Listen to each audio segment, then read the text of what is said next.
أنا أريد أن أسمي الأشياء بأسمائها. حينما يجري الحديث عنا بعضنا يقول أتباع مذهب أهل البيت. لا، نحن شيعة علي والحسين.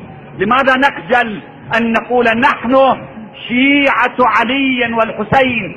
فكلمة الشيعة أعطاها ومنحها رسول الله لنا حينما قال لعلي: يا علي، لولا أن أخاف أن تقول فيك طائفة من أمتي ما قالته النصارى في عيسى ابن مريم لقلت فيك كلمة لا تمر بها على ملأ إلا وأخذوا من تراب عليك ومن طهورك ما يستشفون به، ولكن حسبك أنك مني وأنا منك، وشيعتك على منابر من نور مبيضة وجوههم حولي في القيامة وهم جيراني.